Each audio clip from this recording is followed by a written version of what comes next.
እግዚአብሔር ዛሬም የተስፋ ቃል አለው። እግዚአብሔር ክዳን አለው። እግዚአብሔር እያንዳንዱን ሰው ለመልካም ነገር ጠርቶታል።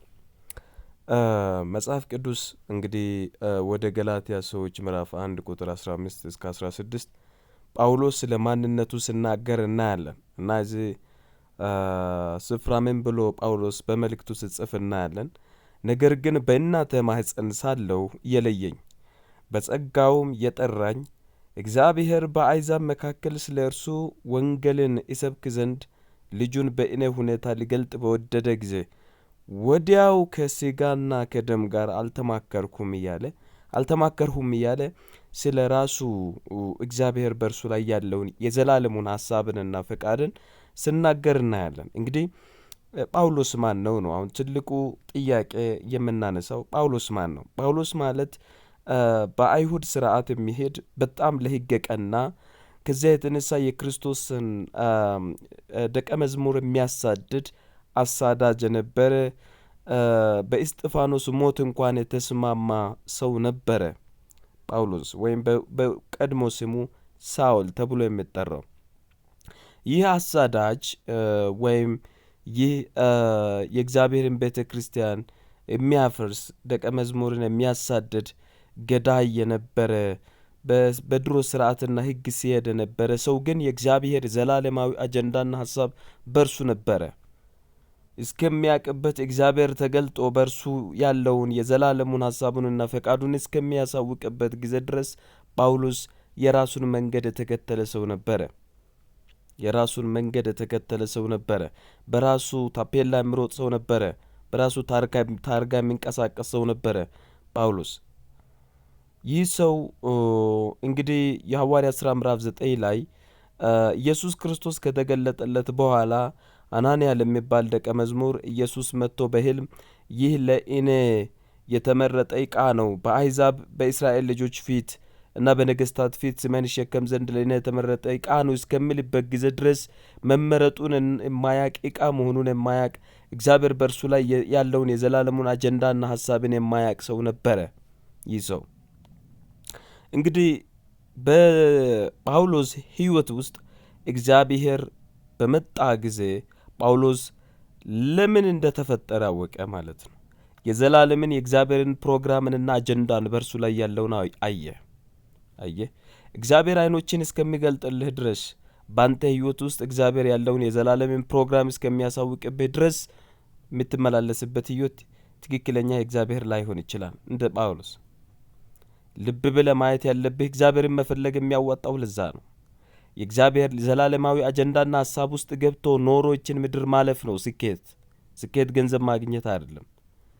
ስኬት ዶክትሬት ተምሮ ማዕረግ መሸከም አይደለም። ስኬት መኪና መግዛት፣ ቤት መስራት አይደለም። ስኬት ኤርፕሌን መግዛት አይደለም። ስኬት ትልቅ ባለስልጣን መሆን አይደለም። ስኬት ዘላለማዊ የእግዚአብሔር አጀንዳ ውስጥ ገብቶ የእግዚአብሔርን ሐሳብ ፈጽሞ ይችን ምድር ማለፍ ነው ስኬት። የማይሞቱ የሚመስላቸው እንደ ልባቸው የሚጨፍሩ አሉ፣ ግን ጊዜው እየሄደባቸው ነው። ለዛ ነው መጽሐፍ ሰው ዓለምን ቢያተርፍ ነፍሱን ግን ቢያጎድል ምን ይጠቅመዋል ይላል። ያንተ ሽልማት፣ ያንተ የመጨረሻ የስኬት ድል ግብ ያለው የእግዚአብሔርን ሐሳብና አጀንዳ መፈጸም ውስጥ ነው። ይህን ከረሳ ራስን ስተሃል። ተመለስ። እግዚአብሔር በአንተ ሕይወት ውስጥ ያለውን ፈቃዱን ለማወቅ ከእግዚአብሔር ጋር ኅብረት ሊኖር ይገባል። ጳውሎስ አሳዳጅ ነበረ። እግዚአብሔር ራራለት፣ በደማስቆ መንገድ ላይ ተገለጠለት። ሳውል ሳውል ስለምን ታሳድደኛለህ የሚል ድምፅ መጣ። ሐዋርያት ሥራ ምዕራፍ 9 ላይ ጌታ ሆይ አንተ ማን ነህ አለው። አንተ የምታሳድደኝ እኔ ኢየሱስ ነኝ አለው። አየህ፣ እስከሚገለጥበት ጊዜ ድረስ ዓይኑ ታውሮ በሕግ እየተነዳ እውነተኞችን የሚያሳድድ ሰው ነበረ ሳውል። ኢየሱስ ክርስቶስ ግን ከዚያ በኋላ በእርሱ ሕይወት ለዘላለም እግዚአብሔር ሊያከናውን የፈለገው ሐሳቡና ፈቃዱ እንዳለ ገለጠለት። ዓይኖቹን ዘጋው ለ3 ቀን እንዳያረገው። በዚያች 3 ቀን ውስጥ በራእይ ያናገረው አናንያ የሚባለውንም ደቀ መዝሙር ልኮ በመጣበት መንገድ ተገናኘ። እርሱ ኢየሱስ ነው። ታይና መንፈስ ቅዱስ ትሞላብኝ ዘንድ ደግሞ ላከኝ ብሎ እግዚአብሔር የዘላለሙን ሐሳቡንና አጀንዳውን በእርሱ ይገልጥ ዘንድ ፈቀደ።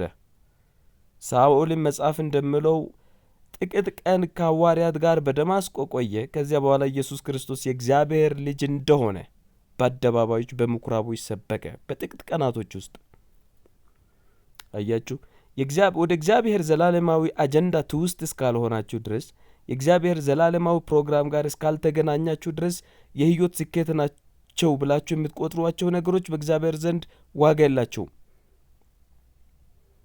እግዚአብሔር በእናንተ ሕይወት ውስጥ የሚፈልገው በዘላለም አጀንዳውና ሐሳቡ ውስጥ እንድታከናውኑ የተላካችሁለትን ሰርታችሁ እንድታልፉ ነው። ሁሉም ሟች ነው፣ ጊዜያዊ ነው። በዚህ ምድር ላይ ዛሬ ታይቶ ነገ የሚጠፋ ነው። ሁሉም ጠዋት አምሮ ከሰዓት የሚበላሽ፣ ጠዋት ተበላሽቶ ከሰዓት የሚያምር፣ የሚቀያየር ቋሚ ያልሆነ ነገር ያለችባት ምድር ላይ ነው የምንኖረው። የነገያችንንም የሚያውቅ እግዚአብሔር ብቻ ስለሆነ እግዚአብሔር ከኛ ምንድነው የሚፈልገው? በዘላለም ሐሳቡና ፈቃዱ ውስጥ ገብተን እንደ እርሱ ሐሳብና ፈቃድ እንድንኖር ነው እግዚአብሔር የሚፈልገው። እርሱ የሚፈልገውን እንድናከናውን፣ የምንውልበትን ካለየን፣ የምንኖረውን ሕይወት በደንብ ካለየን፣ ከእግዚአብሔር ጋር ያለንን ህብረት በደንብ ካለየን፣ ወገኖች ቤትን ዘግተህ ከእግዚአብሔር ጋር መዋል መታደል ነው። የእግዚአብሔር ዘላለማዊ ፕሮግራም ጋር ተገናኝተህ እሱን ለማከናወን ብትነሳ ይሻላል፣ የዘላለምን ሕይወት ከምታጣ፣ የእግዚአብሔርን ፈቃድ ሳታከናውን እድሜ በከንቱ ምድር ላይ ከሚያልቅ። ለመብላት ብቻ የሚሰሩ አሉ፣ ሕይወታቸው ምድር ላይ እስከሚያልቅ ድረስ። የተፈጠርነው ግን ለመብላት፣ ለመጠጣት፣ በብልጭልጭታ መካከል ለመጥፋት አይደለም። ከእኛ በፊት እሱን አድርገው የጠፉ ምንም ዋጋ እንደሌለ ያሳዩን ብዙዎች ስላሉ የእግዚአብሔርን ሐሳብንና ፕሮግራምን አውቆ ለዛ ኖሮችን ምድር ማለፍ ግን ትልቅ ስኬት ነው። ከዛ የሚበልጥ ስኬትም የለም። ለዛ ነው ክርስትና ሕይወት ስለሆነ ሰዎች የኖሩት ዘንድ የሚገባው። ካልኖሩት ዋጋ የለውም። እና እግዚአብሔር በሕይወታችሁ ውስጥ እያንዳንዱ በልጁ በክርስቶስ ኢየሱስ ዳግም የተወለደው አማኝ ውስጥ የክርስቶስ አካል የሆነው ውስጥ እግዚአብሔር ፕሮግራም አለው። ለዛ ነው መጽሐፍ እያንዳንዳችሁ ብልቶች ናችሁ ይላል። ካለ ዓይን እጅ ብቻውን ሙሉ አያረግም። ካለ እጅ ዓይን ብቻውን ሙሉ አያረግም። ካለ እግር እጅ ብቻውን ሙሉ አያረግም። ሁሉም የክርስቶስ አካል የሆነ አስፈላጊ ነው። የቤተ ክርስቲያን መሰረት፣ የቤተ ክርስቲያን ግንባታ ውስጥ፣ አሰራር ውስጥ፣ የዘላለም የእግዚአብሔር ፕሮግራም ውስጥ እያንዳንዱ አማኝ አስፈላጊ ነው።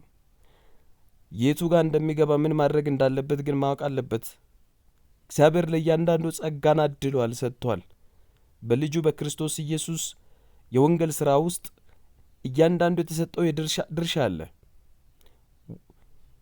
ሮጦ ከመፈጸም አኳያ ብዙዎች መንገድን ስተዋል። የውሸት ስም ለጥፈው የእግዚአብሔርን መንግሥት ፍጻሜ ላይ ለሰው ሊከናወን ያለውን ትውስት እያደረጉ ማለት ነው።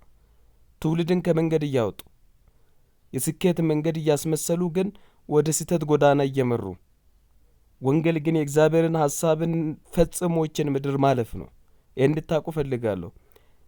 ጳውሎስ ለዛ ነው ነገር ግን በእናተ ማኅፀን ሳለሁ አለ። በደንብ ስሙኝ።